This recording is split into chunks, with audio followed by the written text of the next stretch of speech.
Сегодня в России простаивает более 70 миллионов квадратных метров жилья. В основном это, на мой взгляд, некачественная многоквартирная застройка, так называемые человейники. Я убежден, что рынок должен развиваться иначе, и именно строительная отрасль может оставаться драйвером развития экономики России в такое, тем более, непростое время для страны. Чтобы в реальности все так и было, а также чтобы люди получили реальный доступ к качественной застройке, я как председатель Конфедерации городов комьюнити подготовил открытое письмо к премьер-министру Михаилу Мишустину.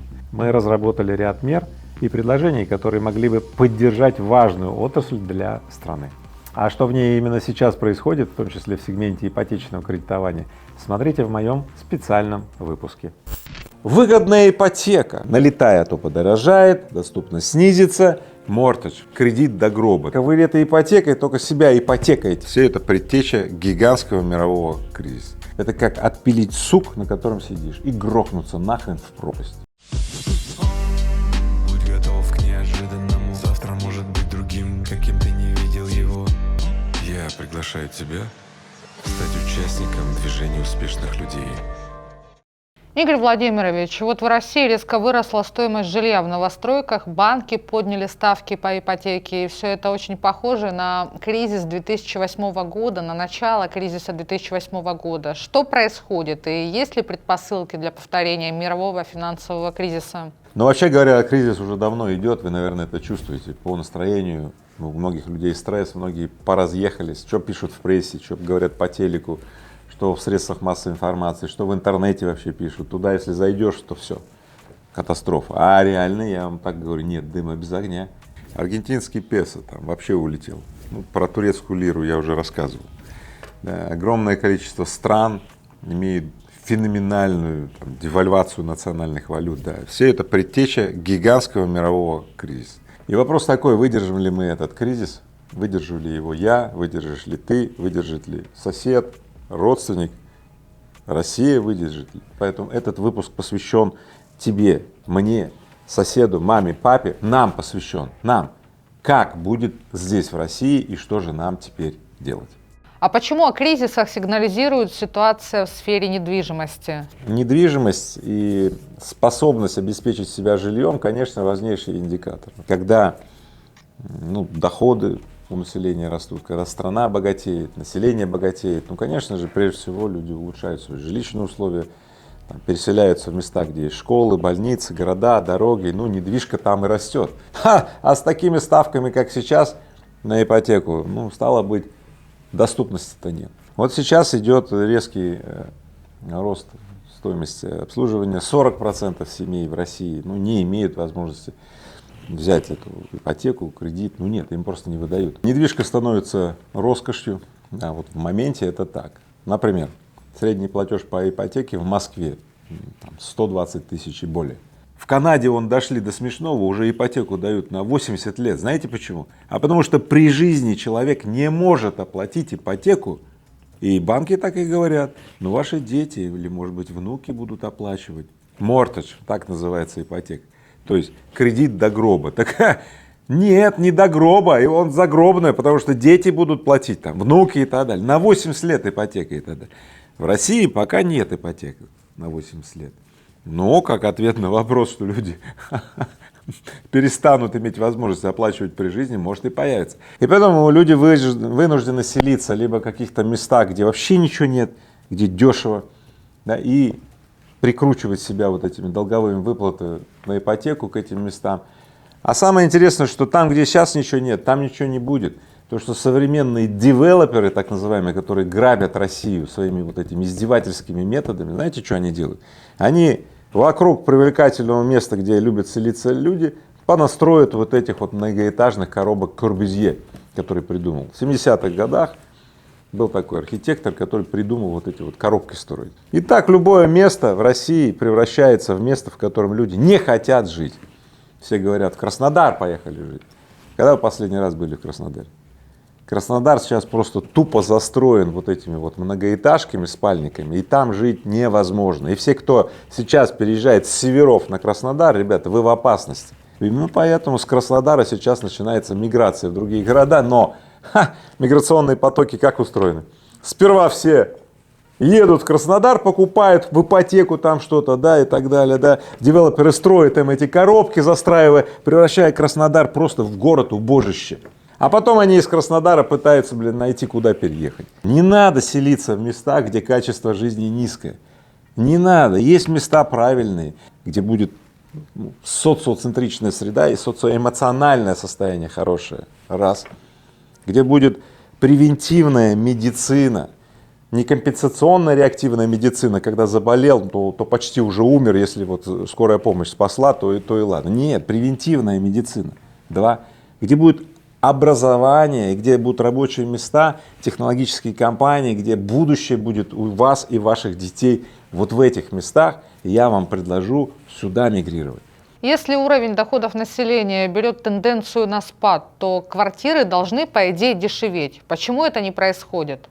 Итак, первый пункт, почему ипотечные кредиты подорожали. Центральный банк поднял ставку, и все банки до одного, в общем-то, уже повысили на 3 пункта среднюю ипотеку. Второй пункт, который толкает все это дело вот вверх ставки и доступность снижается, это разговоры, что финансовые власти и правительство исчерпали резервы на финансирование льготных ипотек.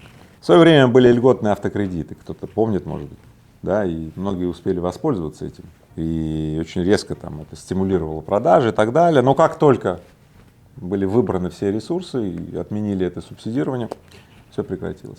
Я очень надеюсь, что правительство найдет способ субсидировать и дальше эти виды, потому что реально это нанесет просто, может быть, смертельный удар для рынка недвижимости. Реально так.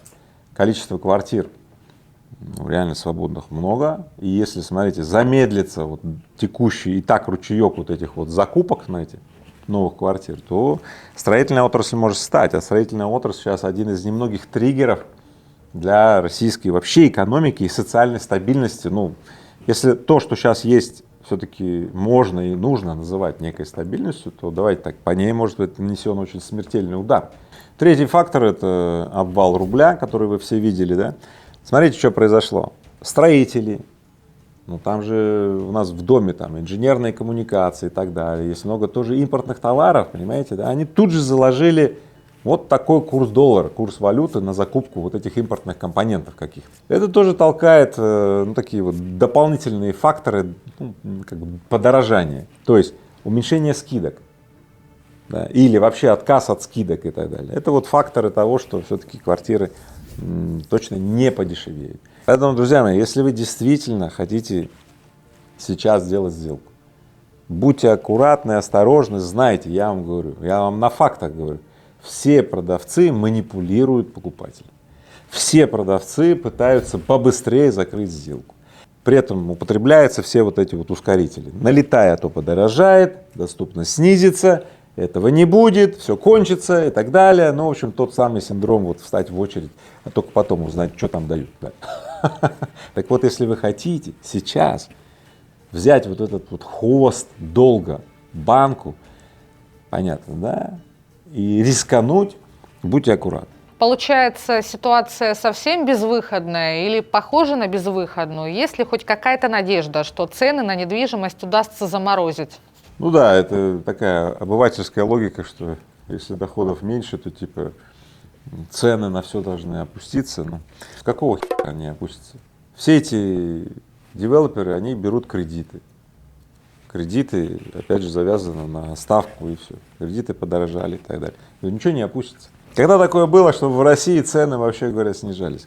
Я вот тут посмотрел, в Японии есть одна компания, мороженое производит. И недавно они сделали траурный митинг, вот реально траурный, они все оделись в черное, приложили руку к сердцу, склонили голову и что-то бормотали по-японски, я не понимаю по-японски. Я спросил, что вы делаете, что это такое? Переводчик говорит, они извиняются, что за 30 лет впервые подняли цену на мороженки свои. Мы по-своему живем. Мы охраняем свой стиль жизни, мы живем разухабисто, размашисто, во все стороны раскачиваемся так, что потом иногда и собраться не можем. В больницу нас надо отвезти, капельницу и так далее, чтобы нас там склеили, да, и так далее. Мы разухабистые такие вот русичи, вот и все. Поэтому нет, цены у нас не могут падать, у нас цены только растут. И в конце концов все, кто какой-то вот зажиточный, вы знаете, он все в дом, он не будет цену опускать. Потому что только опусти цену. Мне тут один вот делец тоже говорил, знаешь что? Говорит, понимаешь, Игорь, если я цену опущу, все подумают, что цена дальше будет опускаться. Они затормаживают покупки и ждут, и вообще ничего не покупают, сидят. Поэтому я, говорит, я никогда цену не опускаю. Иногда акциями и какими-то специальными скидками точечно где-то да. Но вот так, чтобы в лоб опустить цену и запустить волну, чтобы люди сидели и ждали, терпели и играли, так называемое, на понижение, нет. Поэтому никогда в России цена не будет опускаться, именно потому что русский менталитет вот ну такой. Не надо, не покупают, сидим, ждем, на жопе ровно и так далее, переждем, все. Дождемся, когда инфляция бахнет, и эта цена, вот, которую мы не опускали, она уже не покажется большой. Вот смешно, не смешно, но если вы рассчитываете на снижение цен, ну давайте так, вы можете прождать очень долго, и ничего не будет, поэтому не надо. Лучше рассчитывайте, как я вам всегда говорю, на рост доходов. Вот сидел ты в Краснодаре, что, точно хочешь квартиру в Краснодаре, вот эту вот квартиру, вот этот вот спальный шкаф, вот эту клету, точно? Хорошо, давай, я тебе говорю алгоритм. Собирай сумки, собирай манатки, давай, просто собирай и вали в Москву. В Москве устраивайся на работу, 150 тысяч. Ну, сразу 150 тысяч. Любой маломальский специалист 150 тысяч в Москве. Все. Уйди в Москву 150 тысяч, а может и 200. А может ты крутой вообще, 300. Посчитай теперь, через сколько времени ты накопишь на это то, что собирался ипотеку брать в Краснодаре. Вот и все. Всегда есть решение. И это только такое вот, ну, самое вот поверхностное решение. Поэтому работайте над ростом доходов, а не на вот этой вот, у кого взять ипотеку, в длину, там, как попасть в чье рабство. Ребята, не обездвиживайте себя. Вы можете квартиру в любом городе России или не России, что хотите, если у вас есть доходы. Понятно? Поэтому все вот эти вот судачества по поводу выгодная ипотека и так далее, да, это примерно так, да, ну, каким кинжалом ты лучше засунуть себе в сердце, да, вот. Или саблей, может быть, или пикой. А может быть стрелой от лука. Разговоры про ипотеки, про, да, это вот, про подбор, какая ипотека выгоднее, блин. Да какая разница, какая ипотека, вы этой ипотекой только себя ипотекаете, понимаете, вы себе нож сажаете, а вы обездвиживаете свою семью, себя, все, вы в страх вгоняете, все, теперь все.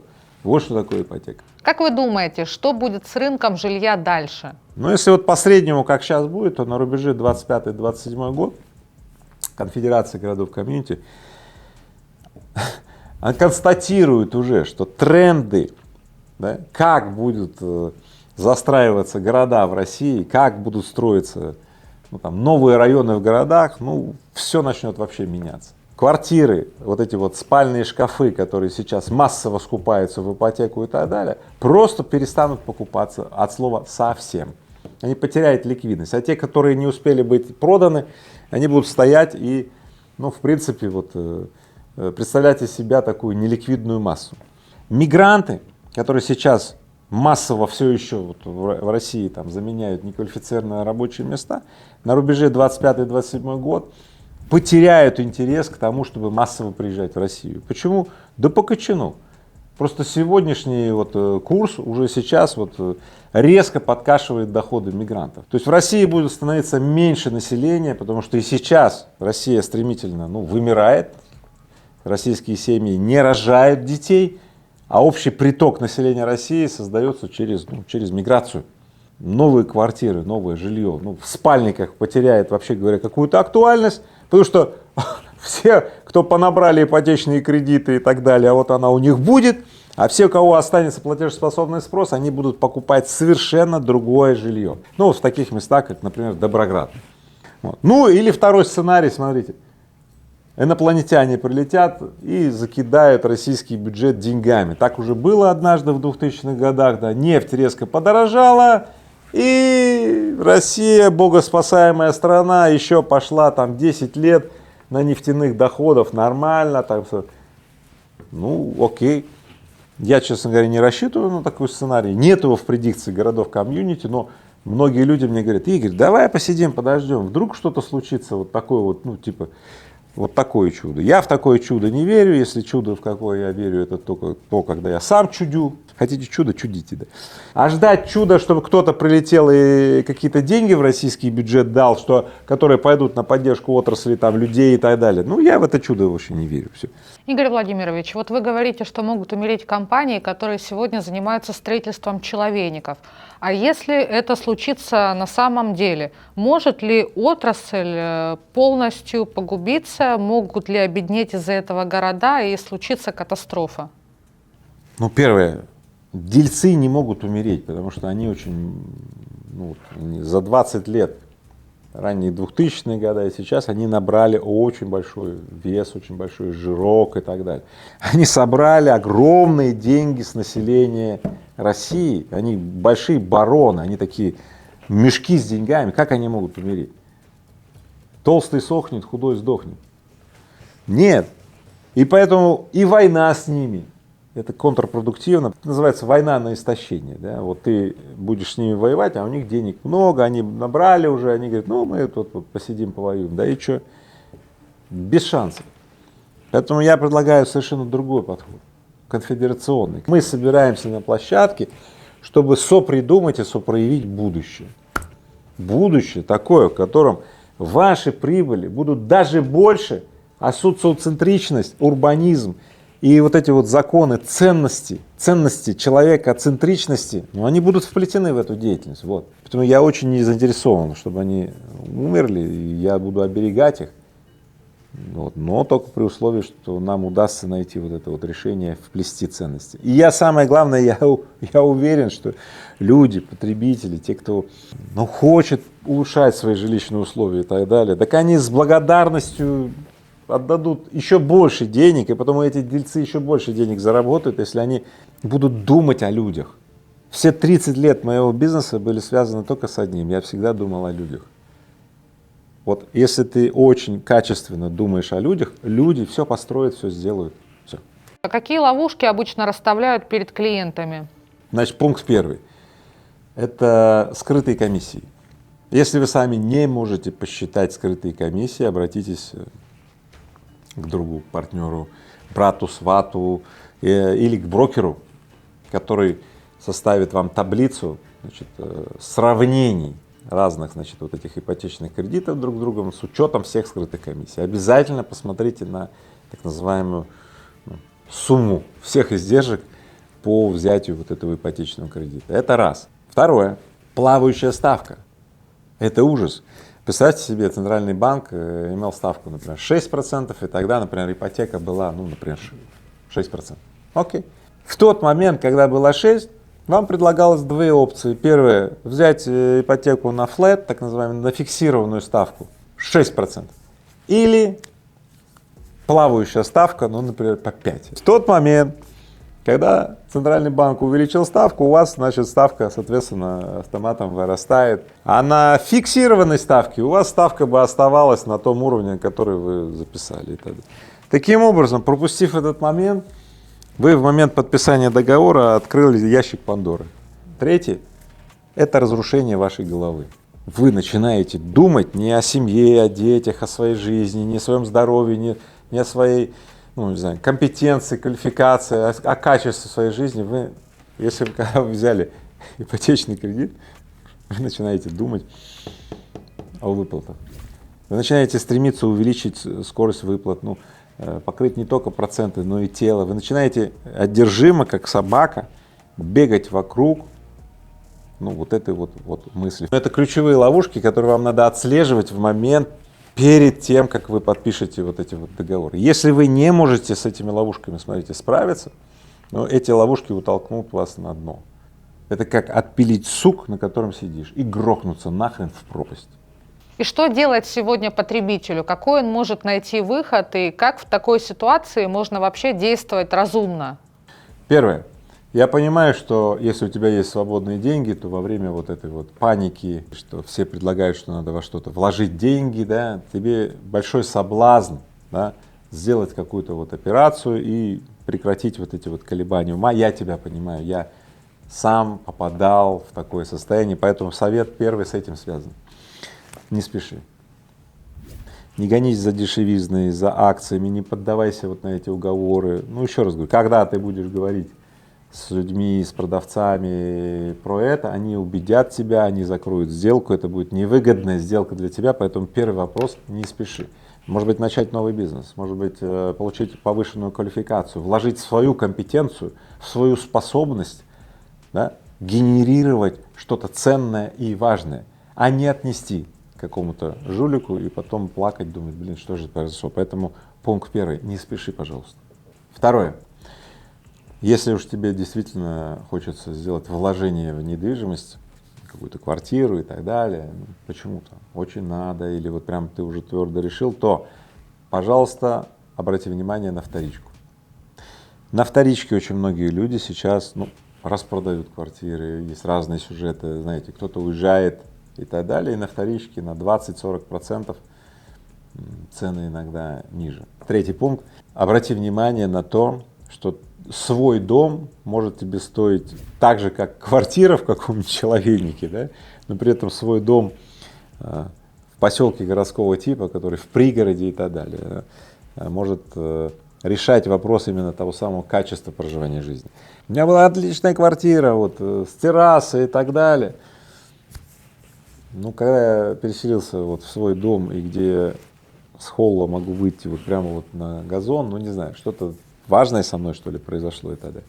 Поэтому обязательно посмотри не как альтернативу, а как базовый вариант свой дом. Например, если ты, допустим, ты в Челябинске живешь, пожалуйста, не покупай квартиру в Челябинске, ни в новом районе, ни даже на вторичке, а обязательно рассмотри дом в Эльтауне. Именно там мы будем строить школы, садики, факультеты, здесь академии. Домик в Эльтауне подорожает за ближайшие 3 года в 2 раза. Если ты сейчас возьмешь за 10 миллионов домик в Эльтауне, стоимость твоего вот этого вот недвижимости будет 20 миллионов за 3, 5 максимум лет. Во-первых, это очень большая ликвидность, люди будут притекать в этот городок и так далее. 4-й пункт — рассмотри трейд-ин, то есть у тебя же есть какая-то недвижимость, и ты ее меняешь с доплатой на большую и лучшую и так далее. Но это, конечно, пункт только для тех, у которых что-то есть.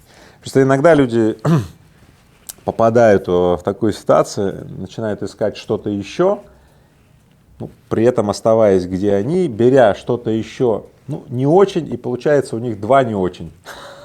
И еще они на какую-нибудь ипотеку влипли. Да? 5-й пункт.